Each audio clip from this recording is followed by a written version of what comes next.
So these are our goats. And there's Lincoln up there. Are you doing your school, Lincoln? Huh? You doing your school? Oh yeah, just a little. That's his school desk. He's doing grammar right now.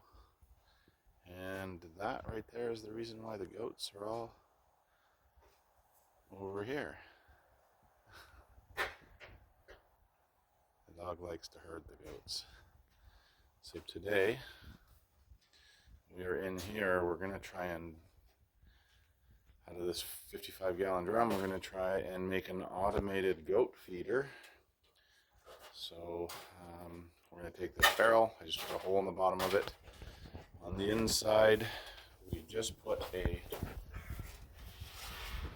funnel, a steel funnel, to give the bottom of it some slope so that the feed goes down.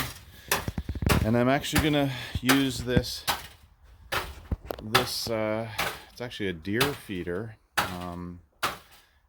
This plate actually rotates at high speed. We can put it on a timer, and the feed falls into this plate here, which rotates at high speed, and will flip the feed out, hopefully into a chute that we have to build, and then in the end down into a little trough for the goats. And we can hopefully time that. Hopefully it works flawless. We're going to do a solar battery hookup because we don't have hydro in the goat shed. That's it for now.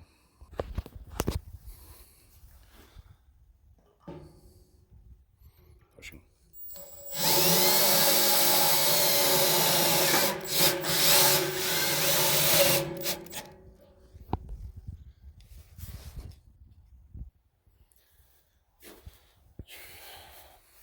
This little funnel we attached is going to drop the feed down into the feeder plate.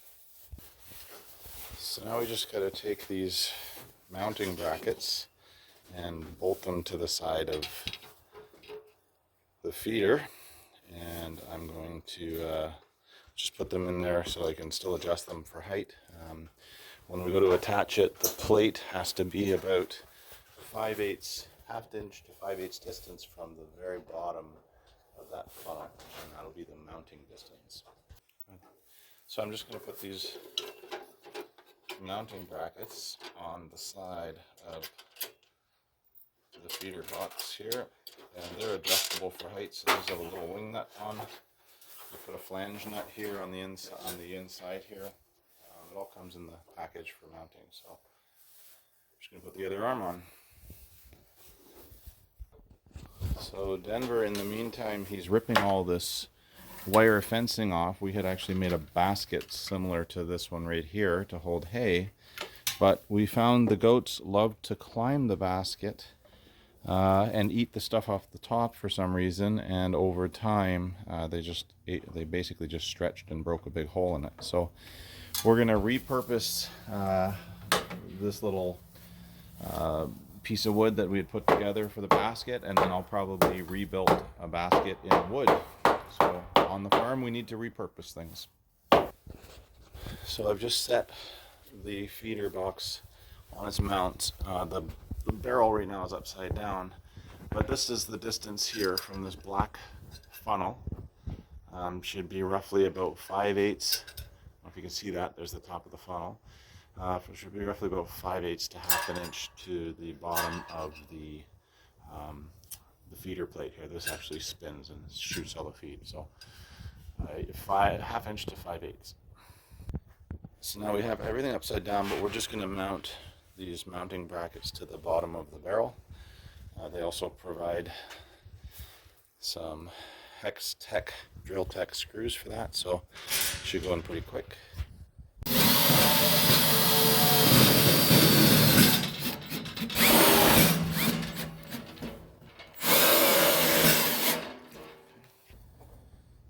So this is basically how it's going to sit, but what we're going to do is we're actually going to build a shelf on the wall over here for the barrel to sit on, and then it needs to be on this wall because this wall is the wall that gets the most sun for the solar panel. So the solar panel has can charge the battery, so we're going to do that next.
So it's getting a little darker. We have built the box for the most part. We have everything sloping inside because this timed feeder is actually a spinner. That plate spins pretty fast and it throws the feed. So I built the box so that it catches the feed, and then it will run down the slope of the box here, and if all goes well, it'll land in the trough. So we just hooked up a battery inside. The control panel is right here, and out the back we actually have a small, it's hard to see because it's not focusing, but in the back we have a small solar panel that's hooked up outside. So because our shed doesn't have power to it, I have some solar lights that I've hooked up over there before, and now this here is the panel I just installed for the goat feeder. So to give some clarity on what this thing does, I can set the timer on this to do, I think, 6 or 8 times a day. Hold on a second, Denver. To spin food, and it can spin the food for anywhere up to about 20 seconds, so depending on how much food I want to come out. And right here is this little test button, so I'm just going to hit the test button and show you what happens. So it's going to go off in 9, 8, 7, 6, all the way down to 10 seconds. And so this plate up here at the top spins. So, and it shoots feed everywhere, and then it stops spinning and the feed stops. So we'll have to see how this works. Okay, so we're here the next day. We ran out of daylight yesterday to finish, but this is our automated feeder, mostly finished. We're going to try it out. So what we've done is we just had these little pegs here to keep the door closed. And then we lift this up, and then there's our chute with the automated feeder up there, and it's on a timer. We can set that to whatever we want for the amount of times and the amount of feed. So we're gonna try this out. We're just gonna fill up the barrel full of grain, and we're gonna do a test. All right, so we're loading up our goat feeder with some goat grain and corn. We've got 2 bags in. We only have 3 bags altogether, but we're going to put whatever we got in it anyways. All right, so we're going to do our test run on our automated goat feeder. So if you just hold that up. So inside we just have a controller here, which stays inside the box. So I'm just going to do a test. And so the test is going to happen in 10 seconds. Hopefully it'll give me enough time to close this up. I'll put the peggies back in. And we'll see what happens. Oh.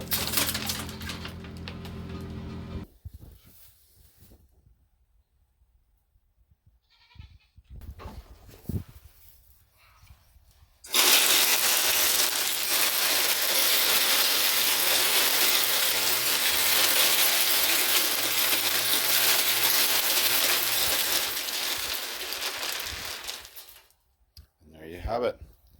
So you can get it to pour out more than that. We've got about this much coming out a few times a day, but you could do more or less depending on what your needs are. There you go. All right, we're gonna see if we're Goaty approved. Let's see if they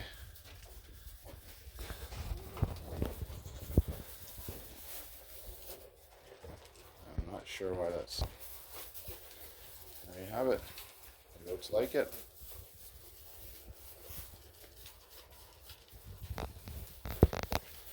Success.